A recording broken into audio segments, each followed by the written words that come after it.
Welcome to Paskvan Podcasts. Please like, subscribe, and comment. It really helps this channel. Tonight, we're venturing into an enduring enigma, a chilling tale from a place where the line between reality and, well, the unfathomable seems to just blur. Imagine a remote outpost, right? A beacon of safety against the wild Atlantic, only to become the stage for an inexplicable vanishing act. This isn't just a story. It's an unresolved question that has haunted sailors, historians, everyone for over a century now. For our discussion today, we've gathered, a stack of detailed accounts, investigative reports, historical records about this incredible incident. And we're going to meticulously sift through every single detail. We are plunging headfirst into the perplexing disappearance of 3 lighthouse keepers from the remote Flannan Isles in December 1900. Okay, let's unpack this incredible mystery. What truly happened on Eilean Mor? Yeah, what makes this particular case so profoundly captivating, even after all these years, isn't just the absence of a definitive answer. It's the way that absence itself creates this kind of magnetic pull, We have a set of facts, yes, but those facts don't neatly lead to a solution. Instead, they sort of spiral into more questions, creating this fascinating void that really draws us in. Our mission today is to explore those facts in painstaking detail, to weigh the myriad theories that have emerged over time, and to truly understand why this specific mystery resonates so deeply within us. What's truly fascinating here is how a seemingly straightforward event men at sea, just performing their essential duty, transforms into this profound and unsettling puzzle when you meticulously examine the details. And you discover just how many crucial elements simply don't add up. It challenges our very notion of certainty. Along the outpost, setting the stage on the Flannan Isles. Absolutely, it's those subtle dissonances in the details that really hook you, isn't it? So let's begin by painting a vivid picture of where this all took place. Far out on the edge of Scotland's Outer Hebrides, like a scattering of dark jewels cast upon the restless waves, sit the Flannan Isles. They're a desolate, windswept cluster of rocky islets, battered relentlessly, endlessly by the vast, unpredictable Atlantic, just hammered. The largest among them, Eilean Mor, which simply means big isle. It rises steeply from the churning sea. Its ancient, jagged cliffs perpetually black against the white spray, its sparse, grassy slopes scoured clean by the constant gale. This wasn't just any island, however. To the hardy, seafaring people of the Hebrides, the Flannans were always more than mere geography. They were a place steeped in ancient caution and deep-seated superstition. Whispers of strange happenings, of the gray man of the Flannans, of otherworldly forces. They were as much a part of the island's fabric as the very real dangers of hidden reefs, jagged rocks, and those unforgiving, unpredictable currents. Few fishermen had a reason to visit, and even fewer dared to linger longer than was absolutely necessary. Can you truly imagine being utterly cut off from the entire world in a place like that? With only the vast, indifferent ocean for company, its roar your constant companion, its temperament dictating your very existence. That profound sense of isolation is absolutely key to understanding this story. It's a truly formidable and, inherently ominous location, yet one that, by the close of the 19th century, was deemed absolutely necessary for the safety of countless lives and, the burgeoning commerce of the British Empire. In those final years of the 1800s, the dramatic increase in shipping routes crisscrossing the North Atlantic demanded safer passage. It just had to happen. Too many vessels carrying vital cargo and precious lives had foundered on unseen reefs and treacherous shoals. Too many sailors had been lost in sudden, ferocious storms where the only warning was a terrifying sudden crash of waves against an unlit, unseen rock face. So a powerful, unwavering lighthouse, standing as a sentinel on these deadly isles, became the critical, urgent answer to this lethal problem. The construction itself began in 1895, a monumental feat of engineering and human endurance, really. The men who built it lived for months at a time in temporary, barely adequate huts, battling constant exposure, working with heavy stone and unforgiving iron under conditions that would test the very limits of human resilience. Just brutal. Winds howled with a ceaseless, mournful cry. Waves surged up the sheer cliffs with bone-breaking, terrifying force, and winter storms made the entire small island tremble beneath their feet. Yet, with remarkable determination, by December 1899, the tower stood complete. A formidable 75 feet tall, painted a stark white to be visible for miles across the open sea. Its powerful lamp, once ignited, would cast a beam of unwavering safety, guiding ships traveling between Scotland and the vast, often hostile expanse of the Atlantic. The life of a lighthouse keeper, particularly in such a remote station, was one defined by strict routine, unwavering discipline, and a profound, almost existential isolation. For weeks, sometimes months, they lived utterly cut off from the mainland, their only regular company one another, and the omnipresent, relentless roar of the sea. Supplies, and perhaps more crucially, news from home, arrived with relief ships, typically every 2 weeks bringing food, oil for the lamp, letters. For the rest of the time, the men meticulously tended the powerful light, wound the intricate clockwork mechanism that kept its massive lenses turning with precise regularity. That mechanism was the very heart of the lighthouse, a visible symbol of their unwavering discipline. They polished the lenses to an almost perfect sheen and diligently recorded observations in the station's logbook. It was incredibly demanding work, requiring not only immense physical capability and technical skill, but also an extraordinary mental resilience and ability to cope with profound loneliness. Those chosen for such a post were carefully selected for their unwavering stoicism and their ability to endure such hardship, understanding the immense responsibility placed upon their shoulders. 2. The Vanished Watchmen. Introducing the keepers. So, by that fateful winter of 1900, with the lighthouse barely a year old, we have 3 men stationed at this remote vital sentinel, each chosen for their reliability, their ability to withstand the unique pressures of the job. First, there was James Ducat, the principal keeper. A veteran in his 40s, Ducat was renowned throughout the lighthouse board for being utterly reliable, steady, and widely respected for his discipline and his unquestionable competence. Colleagues described him as calm under pressure, a man who approached his duties with a quiet, unwavering resolve. He was, the anchor of the crew, a figure of authority and experience. Then there was Thomas Marshall, the second assistant keeper, a younger man, perhaps in his late 20s. He was generally regarded as eager and diligent, showing a real ambition to prove himself in the service. However, Marshall had recently suffered a significant setback. He'd been fined by the formidable Northern Lighthouse Board in an earlier storm due to some equipment damage under his watch.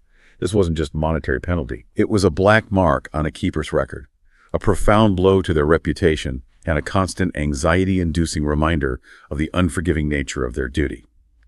This background makes his later log entries even more poignant, suggesting an underlying anxiety about his responsibilities, a man perhaps under immense internal pressure.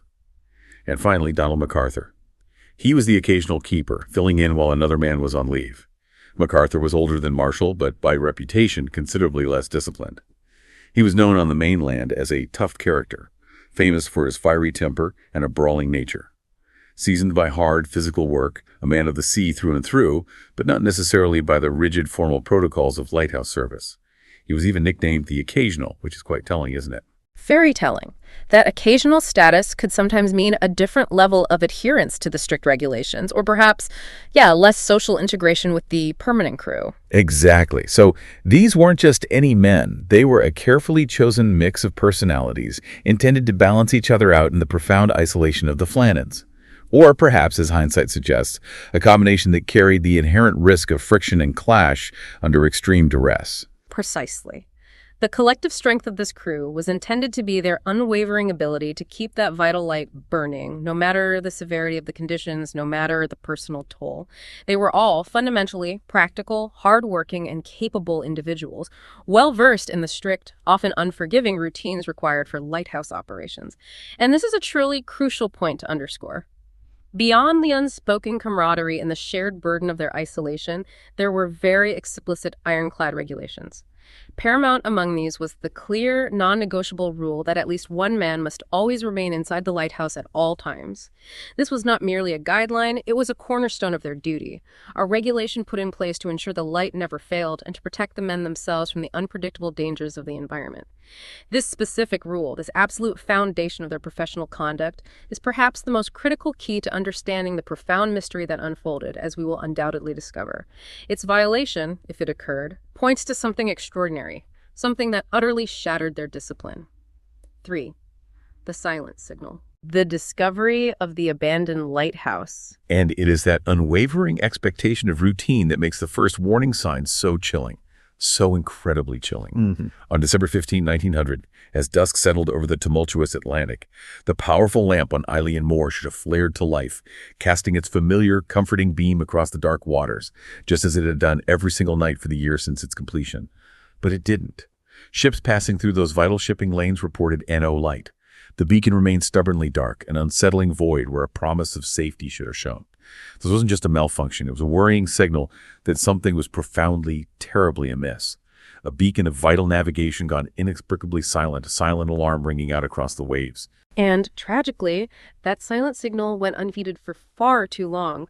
only compounding the profound sense of mystery surrounding the event. The relief ship Hesperus, which had been scheduled to bring fresh supplies, vital oil for the lamp, and rotate staff, was unfortunately delayed by a spell of particularly bad weather that kept it harbored at the Isle of Lewis. Bad timing. It wasn't until December 26th, a full 11 days after the light had gone out, that the vessel finally managed to set sail. Aboard was Joseph Moore, a seasoned relief keeper who was to take over duties, along with the ship's captain and crew. As they painstakingly neared the Flannan Isles, the men aboard the Hesperus expected the usual welcoming sight. Figures waiting by the landing stage, perhaps smoke curling lazily from the chimney of the keeper's quarters, signs of life and routine.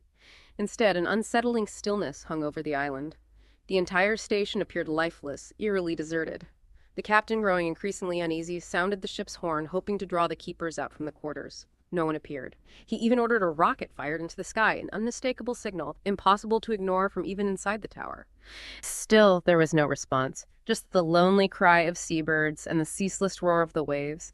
A deep, palpable sense of unease spread quickly among the crew, growing into genuine apprehension as the silence persisted. That pervasive dread must have been almost unbearable, just waiting.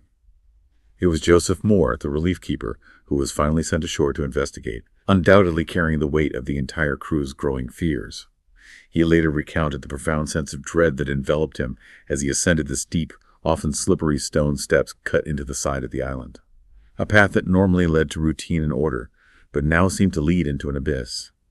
The wind whipped around him sharp and cold, the sea thundered against the cliffs below with a primal roar, and yet all the while the silence emanating from the lighthouse compound itself grew heavier, more profound than any natural quiet he had ever encountered. It was the silence of absence. He reached the entrance gate and found it closed, secured against the elements but disturbingly unlocked. Inside he discovered the door to the living quarters unfastened, swinging slightly in the wind, another subtle breach of standard protocol. The rooms themselves, to his initial surprise, were neat and orderly, indicating no struggle or disarray. Yet despite the tidiness, something was undeniably profoundly wrong. The beds in the living quarters were unmade, not haphazardly, but as though left in haste, suggesting an abrupt, unplanned departure. The clock on the wall had stopped, its intricate mechanism unwound, a silent, chilling testament to a sudden and absolute cessation of routine. In the kitchen, a partially eaten meal sat frozen on the table, the remains of bread and meat left untouched, growing cold and still in the frigid air. And then, a detail that deepened the mystery even further. 2 heavy oilskin coats were missing from their pegs. The thick, treated canvas garments, often stiff and pungent, that offered the only real barrier against the relentless Atlantic spray and gale-force winds. The third coat, however, remained hanging undisturbed. That coat detail is just baffling. Right. The absence of 2 oilskins, but the presence of the third, suggested the 2 men had dressed for foul weather, while one had perhaps rushed out without protection. A puzzling and deeply troubling detail. Moore continued his investigation into the lighthouse itself. The lamp was meticulously clean, its powerful lenses polished to a perfect sheen, the reservoir still filled with oil. Everything indicated that the keepers had performed their duties diligently and recently, as of December 15th. Yet, since that date, the light had remained startlingly dark. Can you imagine that moment? Stepping into that profound silence, every meticulously observed detail, from the unwound clock to the unfinished meal, hinting at an abrupt and utterly inexplicable departure. A sudden, complete cessation of life and routine from a place where routine was paramount.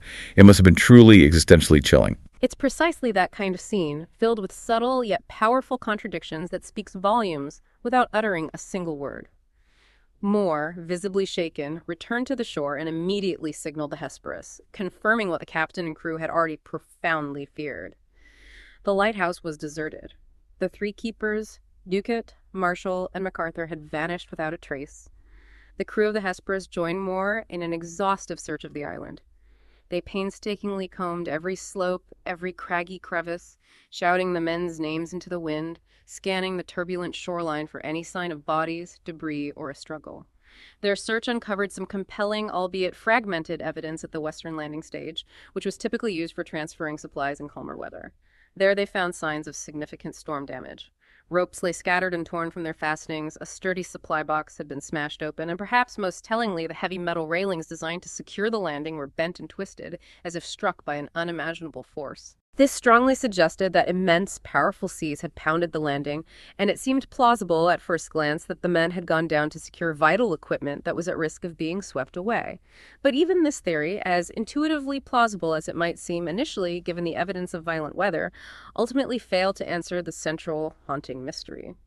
Why had all three men left the inherent safety of the tower? As we emphasized earlier, regulations strictly required that at least one keeper always remain inside the lighthouse at all times, standing watch over the light and the station. That's the Rux. By the end of the long, fruitless day, the search had yielded nothing definitive. The island gave up no bodies, no footprints beyond those of the search party, no clear sign of struggle. The men had simply, inexplicably disappeared, leaving behind only questions and eerie, profound silence. 4. The cryptic entries, the logbook's unsettling narrative. It truly is a void where answers should be, a narrative utterly devoid of a satisfactory conclusion. But amidst that silence, there was one extraordinary piece of physical evidence that seemed to offer a fleeting, if unsettling, glimpse into their final days. The official station logbook. This logbook was discovered in the keeper's quarters, lying open on a desk, and it quickly became the central, most tantalizing, and perhaps most misleading piece of evidence in the entire case. Its last entries, meticulously penned by Thomas Marshall between December 12th and December 15th, painted a picture that was both deeply confusing and profoundly unsettling. The earlier entries around December 12th spoke with stark clarity of fierce winds battering the island, so strong, Marshall noted, that the men couldn't even venture outside. He described heavy rain and relentless storms without pause, painting a scene of extreme, almost suffocating confinement. But very quickly the tone of his entries shifted dramatically, becoming far more disturbing than a simple meteorological report. It felt less like an objective account of the weather and more like a window into an escalating internal struggle. Indeed, the human elements meticulously recorded in those pages are what truly deepen the sense of unease, pushing the mystery beyond a simple tale of maritime disaster into something far more psychologically complex. Marshall's notes included increasingly disturbing observations, not just about the external conditions, but about the men themselves. James Duquette, the principal keeper, a man typically known for his steady temperament and quiet, authoritative leadership, was described as becoming unusually quiet, withdrawn, almost unnervingly silent. Very strange for him. But even more shocking, Marshall wrote that Donald MacArthur, the tough, fiery, occasional keeper, a man known for his brawling nature and hardened disposition, had been crying. Crying, MacArthur. That seems completely out of character. Exactly. For a man with MacArthur's reputation, a figure of strength and volatility, such raw emotional behavior seemed truly extraordinary, almost unbelievable, and utterly out of character. Marshall noted on December 13th that the men were still unable to venture outside due to the unrelenting conditions. The very next day, he again recorded severe winds and reiterated Ducatte's continuing, unnerving silence. This raises a truly important question that gnaws at the heart of the mystery. Was Marshall objectively reporting the external weather conditions, or was he, perhaps unconsciously, reflecting the emotional and psychological storms raging inside the lighthouse? A projection of the profound internal turmoil affecting the crew. Isolation, the crushing monotony of their duties, and the relentless, deafening roar of the sea could, and often did, weigh incredibly heavily on men in such a remote post, potentially leading to a severe breakdown in morale, judgment, and even sanity. The logbook, in this light, could be interpreted not as a weather journal, but as a chilling first-person window into a psychological unraveling, a slow descent into despair or conflict. And then we arrive at the final, most haunting and cryptic entry of all. Written on December 15th, the very day the light went out, it simply read, "Storm ended, sea calm, God is over all." To some who first read it, this seemed to be a message of profound relief, an expression of gratitude after days of unimaginable hardship and struggle against the elements, a return to a fragile peace. But to others, particularly in hindsight, it carried a far more ominous tone. To them, it read like a farewell, a cryptic, almost prayer-like note left behind just before something unimaginable and truly final occurred. A last, unsettling thought to leave for whomever might one day discover it. The ambiguity of those last words is what makes them so profoundly disturbing. God is over all. What did he mean? What's truly critical here, and what deepens the mystery to an almost unbearable degree, is the crucial, startling discrepancy between that logbook narrative and other official records. Official weather records collected from mainland stations, located only a short distance away from the Flannan Isles, consistently indicated relatively calm seas and moderate weather conditions around the archipelago during that exact period, between December 12th and 15th. Furthermore, Ships passing nearby in the days leading up to the disappearance reported no violent storms whatsoever. So the log says fierce winds, but everyone else says calm seas. Exactly. This disconnect between Marshall's frantic entries and the objective meteorological data is profound. It begs a series of unsettling questions. Had the men genuinely exaggerated the conditions, perhaps trapped in the oppressive confinement of the lighthouse and perceiving danger where external reality suggested none? Could the storms have been hyper-localized, striking the small island with extreme, targeted violence even as the surrounding waters remained comparatively calm? It's possible, but unlikely to be that severe without nearby ships noticing something. Or, as some have compellingly suggested, had the entries been written under such immense psychological strain that they reflected not actual meteorological weather at all, but the tumultuous, increasingly unstable state of mind inside the lighthouse.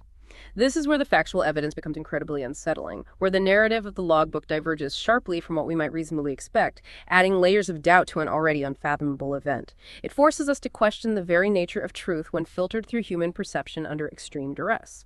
The last known days, reconstructing the Vanishing. So let's try to painstakingly piece together this final fragmented timeline based on the sparse but compelling evidence we have. What do we actually know happened? From December 12th to December 14th, we have Marshall's increasingly grim and desperate log entries detailing the escalating storms and, more disturbingly, the altered, almost unraveling behavior of the other keepers. Duke silent, MacArthur crying. Then, on December 15th, we encounter that final, profoundly cryptic entry, storm ended, sea calm, God is over all. And crucially, on the evening of December 15th, the powerful lamp should have been lit, as per their solemn duty, but it was not. Passing ships relying on that guiding light noted its absence. A chilling silence in the vast, unforgiving ocean. This means that between the evening of December 15th and December 26th, when the Hesperus finally arrived to find the station deserted, there was a vast 11-day void. The light remained dark, the island remained silent, and whatever happened to these three men, whatever unrecorded event led to their complete disappearance, transpired during that terrifying, inexplicable gap in the official record. Within that 11-day void, as you rightly put it, we find other critical details that continue to confound and deepen the mystery, refusing to offer a straightforward explanation. One particularly haunting detail, often prominently mentioned in almost all accounts of the case, is the stopped clock inside the keeper's quarters. When Joseph Moore finally entered the lighthouse on December 26th, he found the clock unwound, its hands frozen in time, a silent witness to a sudden, absolute interruption of routine. For keepers accustomed to the most rigorous discipline, winding the clock was as essential a daily duty as tending the lamp. It was a fundamental rhythm of their isolated existence. That it had been neglected for at least a week, potentially longer, indicated that something had occurred that utterly shattered their discipline, rendering them incapable or unwilling to perform even the most basic, ingrained tasks.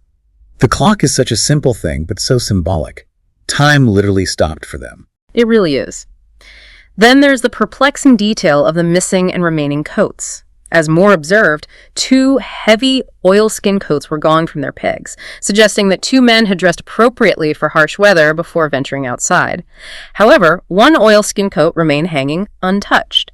This specific detail is incredibly poignant. It hints that 2 men may have prepared for the elements, while the third, perhaps Marshall, rushed out without a moment to grab his protection.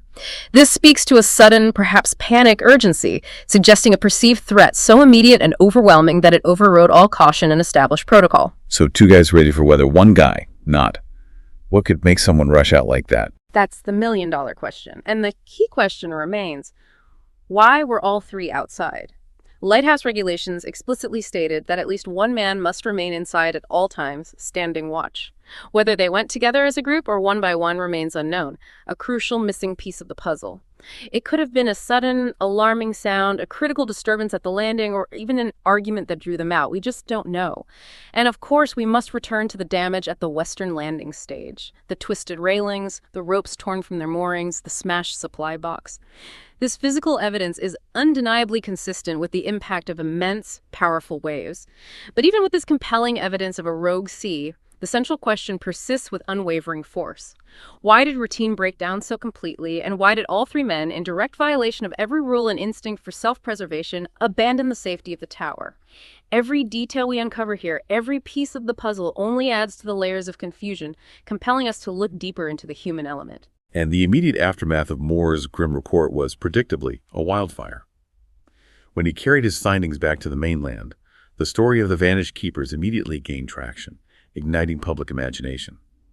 Newspapers across the country, hungry for sensation, seized upon the eerie, contradictory details: the half-eaten meal frozen on the table, the clock stopped in time, the perplexing arrangement of the missing and remaining coats, and, of course, the chilling, contradictory final log entry. The public imagination, desperate for explanation, quickly rushed to fill in the gaping void of information with speculation and superstition, rapidly transforming a tragic maritime incident into a full-blown, terrifying mystery. For the local Hebridean people, whose lives were already intimately intertwined with the sea and steeped in ancient folklore, the story simply absorbed itself into their existing beliefs. Islanders whispered of spirits, of fearsome sea creatures, of vengeful mermaids, or even otherworldly forces at play, forces that the remote Flannan Isles were already rumored to harbor. To them, the logbook's talk of storms unseen elsewhere was not a simple meteorological mistake, but a chilling sign that the men had encountered something truly beyond human explanation, something from the deepest, darkest corners of their ancestral fears. The line between reality and legend was already blurred, and this event simply erased it. It's precisely this unsettling confluence of concrete yet incomplete facts and profound, unanswerable questions that created such a fertile ground for boundless speculation. With no bodies ever recovered, no witnesses to the actual event, and deeply conflicting, ambiguous evidence, the Flannan Isles mystery became a true, enduring enigma. For over a century, countless individuals have attempted, often desperately, to fill that terrifying silence with narratives that try to make sense of the nonsensical, the theories, seeking explanations in the void. And this is where our exploration truly gets fascinating, as we dive into the myriad theories that have attempted to explain the inexplicable, each one trying to cast its own light into the profound darkness of this mystery. So many possibilities. Let's systematically break down each of these prominent theories, meticulously examining what each proposes, weighing the evidence that might support it, and, perhaps most crucially, identifying its inherent weaknesses and the lingering questions that prevent it from offering a truly definitive, satisfying answer. Okay, first up, A. The rogue wave theory, the maritime consensus. This is, without doubt, the most widely accepted and scientifically supported explanation among maritime investigators and oceanographers. Still the leading candidate, really. Core idea. The fundamental premise here is that the three keepers were tragically swept away by a massive, unexpected rogue wave. Rogue waves, once dismissed as mere sailors' myths and exaggerated sea stories, are now scientifically recognized as real and exceptionally dangerous phenomena. They are unpredictable walls of water, often twice the height of surrounding waves, formed by complex interactions of currents, winds, and other wave patterns. They can appear suddenly and without warning, even in seemingly calm conditions, making them exceptionally treacherous and often visually disorienting until it's far too late. Just monstrous things. Evidence. The most compelling evidence in favor of this theory comes from the physical damage found at the western landing stage. The bent and twisted heavy metal railings designed to withstand considerable force, the ropes torn violently from their fastenings, and the sturdy supply box found smashed open, all strongly suggest a powerful impact from an immense volume of water. Such damage is entirely consistent with a rogue wave crashing over the landing. The theory posits that the men, perhaps noticing some equipment dislodged or at risk of being swept away, rushed down to secure it, a standard, albeit perilous, part of a keeper's duty in stormy weather. They would have been focused on their task, perhaps facing away from the open sea, when the rogue wave struck with devastating force, pulling all three into the churning Atlantic. Okay, that sounds plausible. The damage is there. Rogue waves are real, but Weaknesses, lingering questions. Exactly. Despite its scientific plausibility, this theory struggles to fully account for several critical details.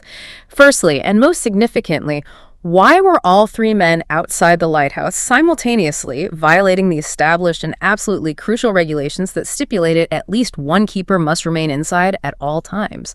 This was a non-negotiable rule, a cornerstone of their profession. It's the big one. the rule they live by. Right. Secondly, why did one of them apparently rush out without grabbing his oilskin coat, suggesting a hurried, perhaps panicked departure, inconsistent with a planned response to a storm? And finally, if mainland weather records indicated relatively calm seas during that period, how could such a massive, isolated rogue wave strike with such localized, devastating force on Eilean Moor? While rogue waves can appear in calm conditions, their occurrence in conjunction with the logbook's contradictory storm reports adds a layer of complexity.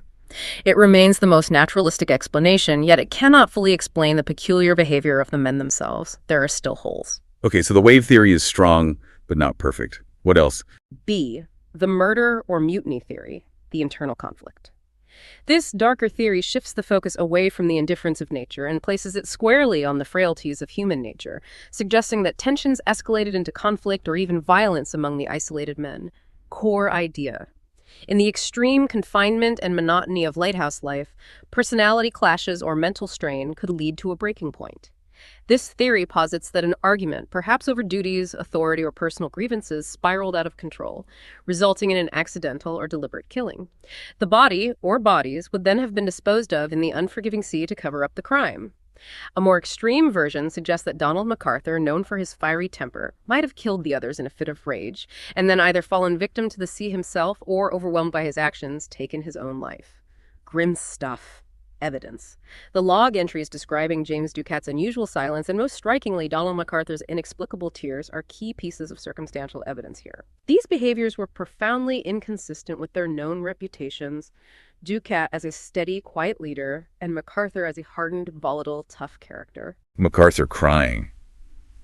That detail again. Exactly. Marshall's observation of MacArthur crying for no apparent external reason, especially for a man of his disposition, could be interpreted as a sign of extreme emotional distress, which could precede or follow a violent outburst. The unusual entries about the severe weather, if interpreted as psychological rather than meteorological, could further support a narrative of escalating internal pressure. Weakness is lingering questions. The primary weakness of this theory lies in the physical evidence, or rather, the stark lack thereof. No signs of struggle, bloodstains, or overturned furniture were found inside the lighthouse or the quarters. Moore said it was neat, right? Apart from the meal and the beds. Precisely. Joseph Moore specifically described the rooms as orderly, the meal merely left unfinished, the bed simply unmade in haste. If violence of such a magnitude had occurred, it is highly improbable that it would have left no physical trace within the confined living spaces. While psychological stress is undeniable in such environments, the complete absence of any forensic evidence makes this theory difficult to substantiate beyond mere speculation. It would require a perfect cleanup that seems highly unlikely in a frantic situation. So no signs of a fight. Okay, what about just going mad? See psychological breakdown theory, lighthouse madness. Closely related to the mutiny idea, but distinct in its focus. This theory suggests that the unique and profound pressures of extreme isolation, unrelenting stress, and soul-crushing monotony led to a collective lapse in judgment or a severe mental health crisis among the keepers. Core idea.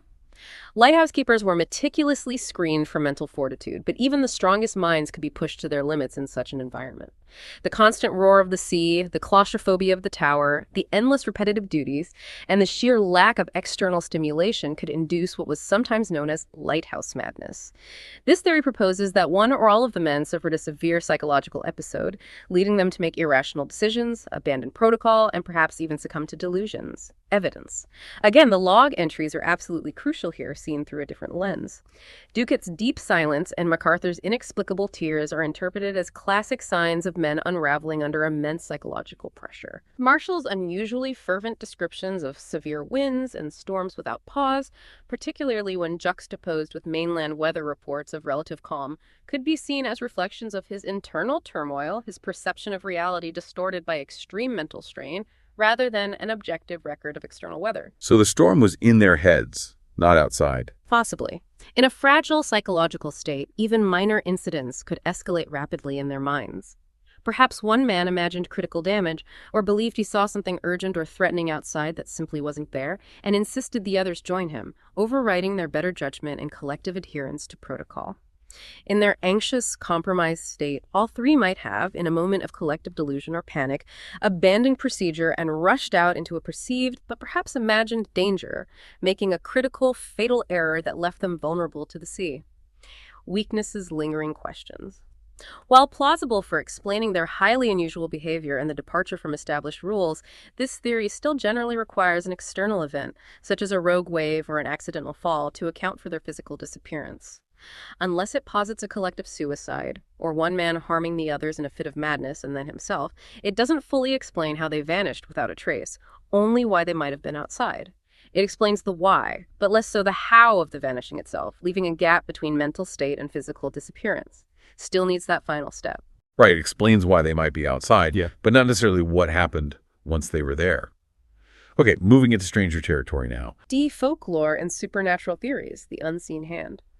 Yeah, from the very moment the news of the vanishing reached the Scottish mainland, islanders and the wider public began to whisper that something far more ancient and terrifying than natural disaster or human conflict had occurred. Core idea. The Flannan Isles were already steeped in centuries of Hebridean superstition, tales of strange lights, disembodied voices carried on the wind, and powerful, often malevolent spirits and mythical creatures of the sea.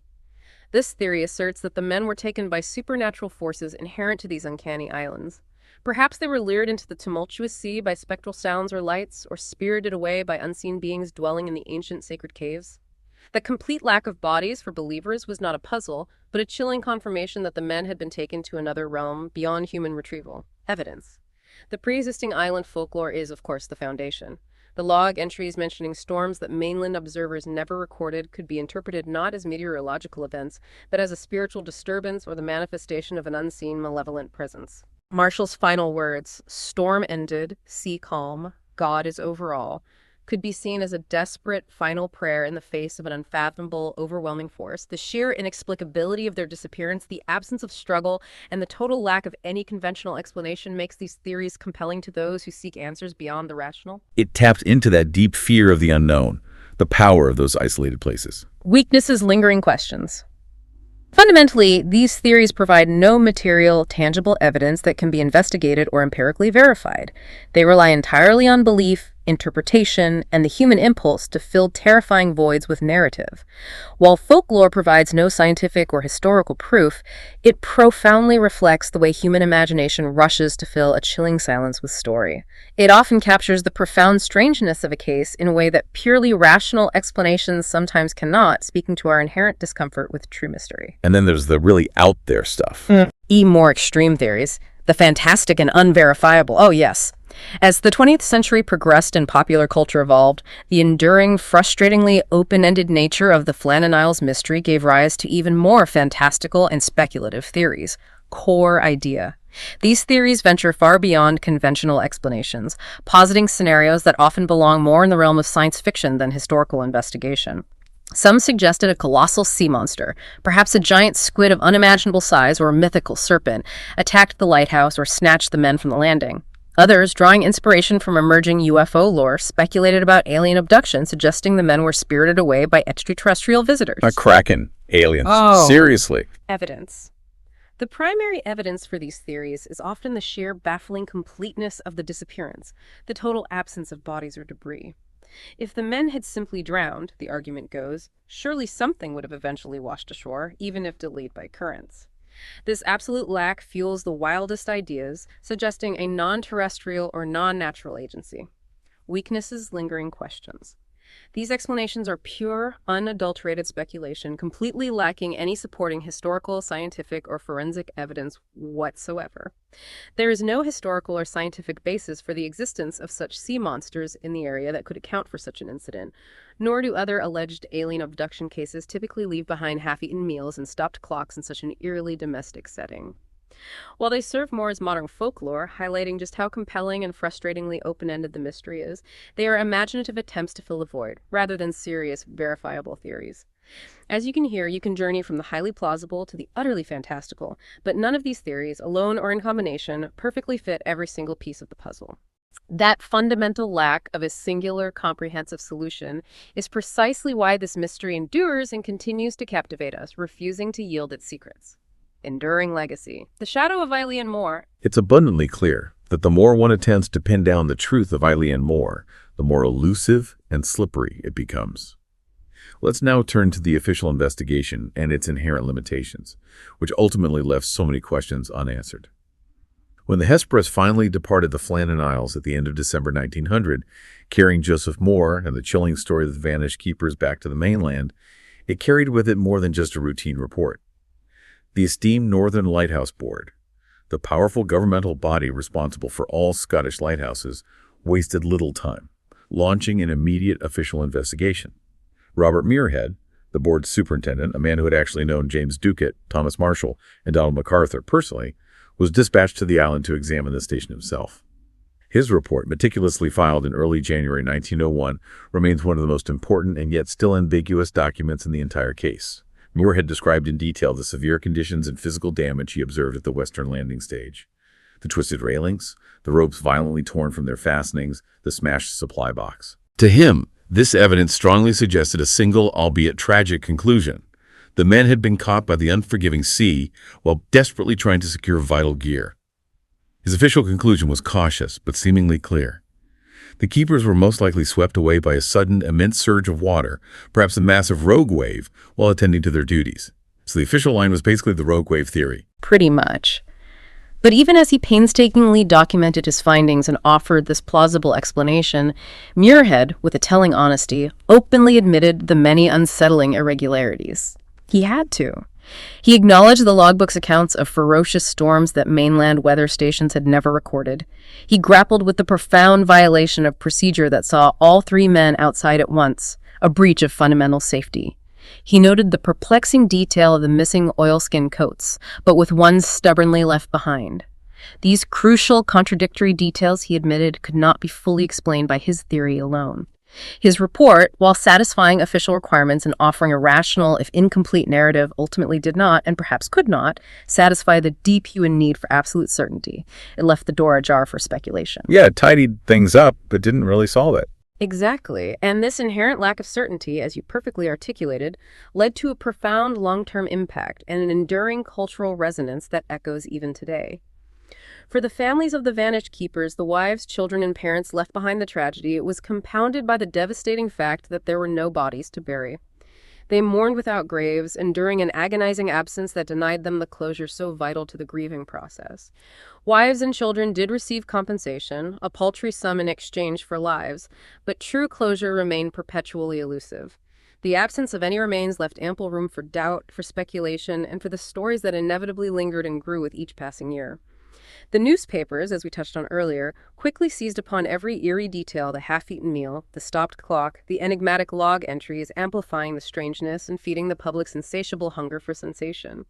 In the Hebrides, the case seamlessly merged with existing local folklore, twisting itself into the very fabric of island myth. Locals, who already regarded the Flannans as uncanny and imbued with ancient, mystical power, now saw the disappearance as chilling confirmation that the islands were indeed haunted, a place where the veil between worlds was thin.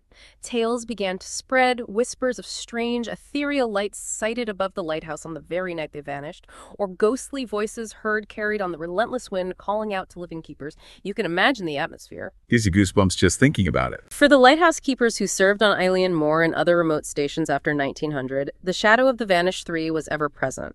An almost tangible, constant reminder of the ocean's terrifying power and the fragility of human life. Some found it taboo to even speak of the incident, a dark omen best left undisturbed, while others passed the story down as a kind of grim initiation into the fraternity of lighthouse keeping, a cautionary tale reinforcing the absolute necessity of vigilance and adherence to rules. To serve on the Flannan Isles from that point onward was truly to serve in the lingering shadow of the vanished 3, a constant test of courage and sanity. As decades passed, the mystery only deepened, becoming enshrined in art and literature. In 1912, the poet Wilfred Wilson Gibson's evocative poem Flannan Isle dramatized the discovery, cementing the case in the public imagination as a haunting ghost story, a modern ballad of the sea's indifferent cruelty. More recently, modern oceanography has provided compelling scientific support for the rogue wave theory, while psychologists and historians have revisited the logbook entries, interpreting them not merely as meteorological records, but as powerful metaphors for the internal storms of the mind, the psychological toll of isolation and extreme pressure. The lighthouse itself, a silent monument to human ingenuity and ultimately human vulnerability, has been automated since the 1970s. Its powerful light now tended by unseen machines, no longer requiring the lonely vigil of human keepers. The quarters where they lived, worked, and vanished now stand empty, preserved, but silent. This enduring story serves as a potent reminder that even with all our scientific advancements, all our technological prowess, some fundamental questions about human experience, about the profound psychological impact of extreme isolation, and the raw, indifferent power of nature remain profoundly and perhaps eternally unanswered. If we connect this to the bigger picture, this isn't just about three men who disappeared. It's about our enduring, perhaps primal fascination with the unknown, our deep-seated human need for resolution in the face of absolute mystery, and the humbling realization that some secrets, once claimed by the sea, may forever remain hers alone. So what does this all mean for us, more than a century later? The Flannan Isles Lighthouse still stands on its lonely perch, its powerful beacon shining automatically across the restless Atlantic, but its profound silence continues to hold the ultimate secret of James Ducott, Thomas Marshall, and Donald MacArthur. Their story isn't about resolution, but about resonance, the way an unsolved puzzle continues to echo through generations, compelling us to look, to wonder, and to confront the limits of our own understanding. It leaves us with those core, haunting questions. How could three experienced men, bound by duty, discipline, and the vital responsibility of the light, simply vanish without a single tangible trace from a place designed above all for unwavering safety and steadfast routine? Was it the unforgiving sea, swift and merciless, or was something far more profound, something truly inexplicable and perhaps even supernatural at play on Eilean Mor that fateful December? The questions just linger. The Flannan Isles mystery, in its stark incompleteness, challenges our fundamental human need for certainty and closure. It really does. It forces us to confront the limits of our understanding when facing the vast, indifferent power of nature, and perhaps the deeper, unmeasurable forces that might exist in such isolated elemental places where the boundary between the known and the unknown thins to a whisper. The ocean, with its ancient, unfathomable depths, still keeps its most profound secrets, and this particular secret continues to echo in the wind that sweeps across Eilean Mor. A constant chilling reminder of the unseen, the unfathomable, and the enduring power of a story that simply refuses to be fully told. What stands out to you from this mysterious exploration? What do you, after hearing all the details and theories, truly believe happens that fateful December on the Flannan Isles? It makes you think, doesn't it? It really does. Thank you for joining us on this unforgettable exploration into the unknown. Until next time, keep looking for those insights, even in the deepest, most perplexing corners of history.